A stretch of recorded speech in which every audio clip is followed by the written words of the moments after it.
Solar തട്ടിപ്പ് കേസിലെ പ്രതി സരിത എസ് നായർ സംസ്ഥാനത്തെ വിവിധ കോടതികളിൽ നിലനിൽക്കുന്ന കേസുകളിൽ ജാമ്യക്കാരെ നേടിയത് പണം നൽകി വിലയ്ക്ക് വാങ്ങിയെന്ന് വെളിപ്പെടുത്തൽ. 10,000 മുതൽ 30,000 രൂപ വരെ നൽകിയാണ് അഭിഭാഷകൻ പ്രിൻസ് പി തോമസ് വഴി സരിത ജാമ്യക്കാരെ കണ്ടെത്തിയത്. ഇത്തരത്തിൽ 27 കേസുകളിൽ ജാമ്യം നിന്നവർക്കായി സരിത 13 ലക്ഷം രൂപയിലധികം ചിലവഴിച്ചതായും രേഖകൾ പറയുന്നു. സരിത പറഞ്ഞതനുസരിച്ച് അഭിഭാഷകൻ തങ്ങൾക്ക് പണം നൽകിയിട്ടുണ്ടെന്ന് ജാമ്യക്കാർ പറയുമ്പോഴും തങ്ങളുടെ പേരിൽ അഭിഭാഷകൻ എത്ര ലക്ഷം രൂപ തട്ടിയെന്ന് ഇവർക്കറിയില്ല. സോളാർ തട്ടിപ്പുമായി ബന്ധപ്പെട്ട് ഭൂരിപക്ഷം കേസുകളിലും പണം വാങ്ങിയ ശേഷം സരിതയ്ക്ക് സംസ്ഥാനത്തെ വിവിധ കോടതികളിൽ ജാമ്യം നിന്നവർ പത്തനംതിട്ട തണ്ണിത്തോട് പഞ്ചായത്തിൽ നിന്നുള്ളവരാണെന്നാണ് പീപ്പിൾ വാർത്താസംഘം നടത്തിയ അന്വേഷണത്തിൽ തെളിയുന്നത്. തണ്ണിത്തോട് തേക്കുതോട് മേഖലകളിൽ നടത്തിയ അന്വേഷണത്തിലാണ് വിവരം ശരിയാണെന്ന് ബോധ്യപ്പെട്ടത്.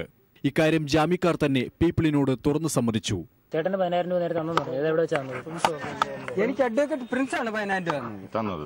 അതായത് നിങ്ങൾ 3 കോടതിയിലൂടെ എത്ര രൂപ കെട്ടിവെച്ചിരിക്കുന്നു? ഓരോ കോടതിയിൽ എത്ര കെട്ടിവെച്ചിട്ടുണ്ട്? ഞാൻ കൊട്ടാരക്കര കോടതിയിൽ 40,000 രൂപ കെട്ടിവെച്ചിട്ടുണ്ട്. പിന്നീട് മറ്റു കോടതിയിൽ നമ്മൾ അഡ്വാൻസ് പെറ്റീഷനകത്ത് 20,000 രൂപ വെച്ച്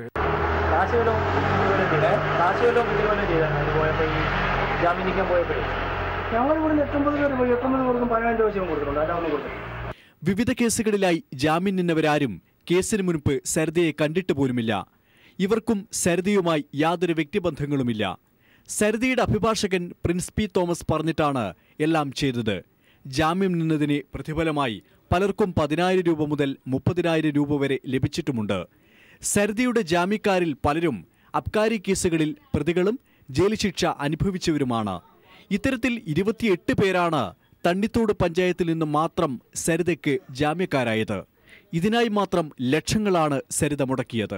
കേസിൽപ്പെട്ട സരിതയ്ക്ക് പണം കേരളത്തിലെ ഭരണ നേതൃത്വം നൽകിയിട്ടില്ല എന്ന് വാദിക്കുമ്പോഴും പിന്നെ ഇത്ര പണം എവിടെ നിന്ന് ലഭിച്ചു എന്ന ചോദ്യമാണ് ഉത്തരമില്ലാതെ അവശേഷിക്കുന്നത്. Leslie John, Pathanamthitta. Kasaragod school ആക്രമിച്ച കേസിൽ ABVP പ്രവർത്തകർ അറസ്റ്റിലായി.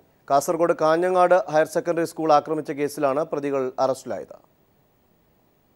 സ്കൂളുകളിൽ പാഠ്യപുസ്തക വിതരണം തടസ്സപ്പെട്ടതിൽ പ്രതിഷേധിച്ച് ABVP സംസ്ഥാന വ്യാപകമായി ആഹ്വാനം ചെയ്ത വിദ്യാഭ്യാസ ബന്ധവുമായി ബന്ധപ്പെട്ടാണ് കാഞ്ഞങ്ങാട് ദുർഗ ഹയർ സെക്കൻഡറി സ്കൂളിൽ ആക്രമണമുണ്ടായത്. സ്കൂൾ PTA തീരുമാനപ്രകാരം ഇവിടെ പഠിപ്പ് മുടക്ക് അനുവദിച്ചിരുന്നില്ല. പ്രതിഷേധ പ്രകടനം നടത്തിയ ശേഷം സമരക്കാരോട് ക്ലാസ്സിൽ തിരികെ പ്രവേശിക്കുവാൻ അധ്യാപകരും PTA ഭാരവാഹികളും നിർദ്ദേശിച്ചു. എന്നാൽ വിദ്യാഭ്യാസ ബന്ദിന്റെ ഭാഗമായി അധ്യയനം നിർത്തിവെച്ച് സ്കൂൾ വിടണമെന്ന് പുറമേ നിന്നും എത്തിയ ABVP BJP പ്രവർത്തകർ ആവശ്യപ്പെട്ടു. ഇതിന് വഴങ്ങാതിരുന്നതിനെ തുടർന്നായിരുന്നു ആക്രമണം. പുറത്തുനിന്ന് വന്ന ആൾക്കാരാണ് ഇവിടെ ഈ പ്രശ്നങ്ങൾ ഉണ്ടാക്കി. പിന്നെ ടീച്ചേഴ്സ് ക്ലാസ് എടുത്തുകൊണ്ടിരിക്കുമ്പോൾ ഒരു പറ്റ ആൾക്കാർ വന്നിട്ട് ക്ലാസ്സിലേക്ക് അതിക്രമിച്ചു കയറി. പിന്നെ അവിടെയുള്ള കസേരകൾ കുട്ടികളുടെ മുന്നിൽ വെച്ച് ടീച്ചറെ ഭീഷണിപ്പെടുത്തി ആക്രോശിച്ച് സംസാരിച്ചു. പിന്നെ മേശകളും അതുപോലെ ഫർണിച്ചർ നശിപ്പിച്ചു.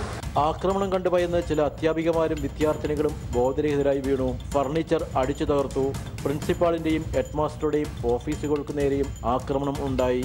ചില അധ്യാപകരെയും PTA ഭാരവാഹികളെയും BJP ABVP പ്രവർത്തകർ കയ്യേറ്റം ചെയ്യുകയും ഭീഷണി മുഴക്കുകയും ചെയ്തു.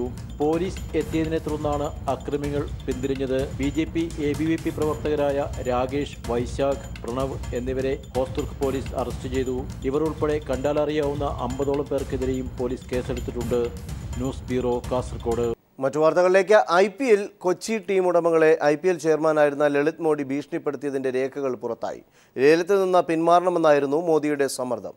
ലേലത്തിൽ നിന്ന് പിന്മാറിയില്ലെങ്കിൽ കൊച്ചിയുടെ ഹോം മത്സരങ്ങൾ മറ്റ് സ്ഥലങ്ങളിലേക്ക് മാറ്റുമെന്നും ഉടമകളെ ഭീഷണിപ്പെടുത്തി. പ്രധാനമന്ത്രി നരേന്ദ്രമോദിയുമായി അടുപ്പമുള്ള അദാനി ഗ്രൂപ്പിന് IPL ടീം ലഭിക്കുന്നതിന് വേണ്ടിയായിരുന്നു ലളിത് മോഡി കൊച്ചി ടസ്കേഴ്സ് ടീം ഉടമകളോട് ലേലത്തിൽ നിന്നും പിന്മാറണമെന്ന് ഭീഷണിപ്പെടുത്തിയത്. ലേലത്തിൽ നിന്നും പിന്മാറിയില്ലെങ്കിൽ താരലേല വ്യവസ്ഥകളിൽ കേരള ടീമിനെതിരായി മാറ്റങ്ങൾ വരുത്തുമെന്നും മോഡി നിലപാടെടുത്തു.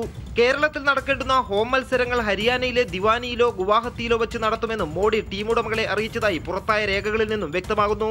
BCCI അധ്യക്ഷനായിരുന്ന ശശാങ്ക് മനോഹറുമായി നടത്തിയ ഇമെയിൽ സംഭാഷണത്തിന്റെ വിശദാംശങ്ങൾ സ്വന്തം വെബ്സൈറ്റ് വഴി ലളിത് മോഡി തന്നെയാണ് പുറത്തുവിട്ടത്. സമ്മർദ്ദത്തിന്റെ ഭാഗമായി കൊച്ചി ടീമിൽ പങ്കാളിത്തമുള്ള ഓഹരി ഉടമകളുടെ വിശദാംശങ്ങളും മോഡി നേരത്തെ വെളിപ്പെടുത്തിയിരുന്നു. ഇതോടെയാണ് മുൻ കേന്ദ്രമന്ത്രിയായിരുന്ന ശശി തരൂരിന്റെ ഭാര്യ സുനന്ദ പുഷ്കറിന് ടീമിൽ ഓഹരിയുണ്ടെന്ന വിവരവും പുറത്തായത്. ഇതിനെ തുടർന്നുണ്ടായ വിവാദങ്ങളാണ് ശശി തരൂരിന്റെ രാജിയിൽ കലാശിച്ചത്. ഓഹരി ഉടമകളുടെ പേര് വിവരങ്ങൾ പുറത്തുവിടരുതെന്ന് ശശി തരൂർ അഭ്യർത്ഥിച്ചിരുന്നതായും ലളിത് മോഡി നേരത്തെ വെളിപ്പെടുത്തിയിരുന്നു. News bureau, Delhi. Police constable driver തസ്തികയിലേക്ക് PSC വഴിയുള്ള ആദ്യ നിയമനം തന്നെ അവതാളത്തിൽ. പോലീസ് സേനയിൽ 1 മാസത്തിനകം 800 ഒഴിവുകൾ നികത്തുമെന്ന് പ്രഖ്യാപിച്ച ആഭ്യന്തരമന്ത്രി രമേശ് ചെന്നിത്തലയുടെ പ്രഖ്യാപനം ഇതോടെ പാഴ്വാക്കായി. മന്ത്രിയുടെ വാക്കിൽ വിശ്വാസമർപ്പിച്ച് കാത്തിരുന്ന യുവാക്കളെ നിയമനം നൽകാതെ സർക്കാർ വഞ്ചിക്കുന്നു. പോലീസ് കോൺസ്റ്റബിൾ ഡ്രൈവർ തസ്തികയിലേക്ക് PSC ആദ്യമായാണ് അപേക്ഷ ക്ഷണിച്ചതും എഴുത്തുപരീക്ഷ നടത്തിയതും. എന്നാൽ എഴുത്തുപരീക്ഷ, ഡ്രൈവിംഗ് ടെസ്റ്റ് തുടങ്ങിയ കടമ്പകൾ കടന്ന് റാങ്ക് ലിസ്റ്റിൽ ഉൾപ്പെട്ട 2800ഓളം ഉദ്യോഗാർത്ഥികളെ നിയമനം നൽകാതെ വഞ്ചിക്കുകയാണ് സർക്കാർ. 707 ഹെവി വാഹനങ്ങൾ, 3238 ലൈറ്റ് മോട്ടോർ വാഹനങ്ങൾ എന്നിവ ഉൾപ്പെടെ 3945 വാഹനങ്ങൾ പോലീസ് വകുപ്പിലുണ്ട്. 5254 ഡ്രൈവർമാരെ വേണ്ട സ്ഥാനത്ത് കേവലം 2417 ഡ്രൈവർമാർ മാത്രമാണ് സേനയിലുള്ളതെന്ന് DGP തന്നെ പുറത്തിറക്കിയ സർക്കുലറിൽ പറയുന്നു. ഡ്രൈവർമാരുടെ കുറവ് സേനയുടെ പ്രവർത്തനത്തെ കാര്യമായി ബാധിക്കുന്നതായും സർക്കുലറിൽ പരാമർശിക്കുന്നു. റാങ്ക് ലിസ്റ്റിൽ ഉൾപ്പെട്ട ഉദ്യോഗാർത്ഥി ഇപ്പോൾ പോലീസ് സേനയിൽ താൽക്കാലികമായി പോലീസ് കോൺസ്റ്റബിൾമാരാണ് വാഹനം ഓടിച്ചുകൊണ്ടിരിക്കുന്നത്. ഈ ഒരു സാഹചര്യത്തിൽ പോലീസ് ഡ്രൈവർ ലിസ്റ്റിലുള്ള ഉദ്യോഗാർത്ഥികൾക്ക് നിയമനം ലഭിക്കുന്നില്ല.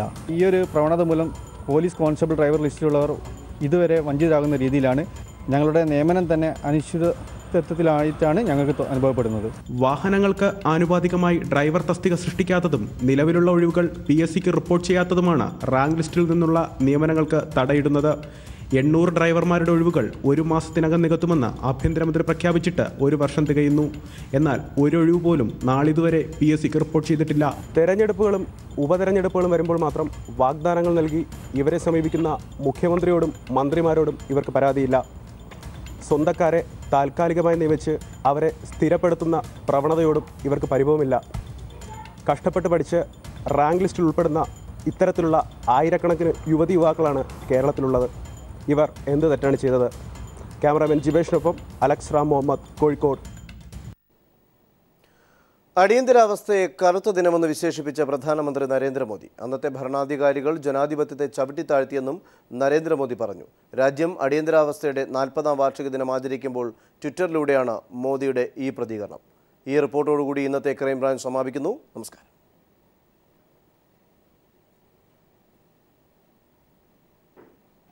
ഇന്ത്യൻ ജനാധിപത്യത്തിന്റെ ചരിത്ര വഴികളിൽ കരിനിഴൽ വീഴ്ത്തിയ അധികാര ഇടപെടലിന് ഇന്നേക്ക് 40 വർഷം.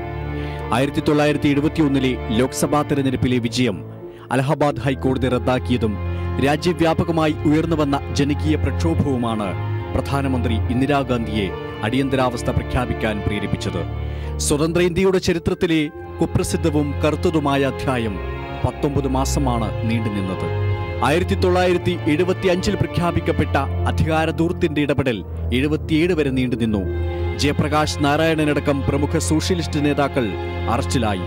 കേരളത്തിൽ പ്രമാദമായ രാജൻ കൊലക്കേസടക്കം അരങ്ങേറിയതും ഈ കാലത്ത് തന്നെ.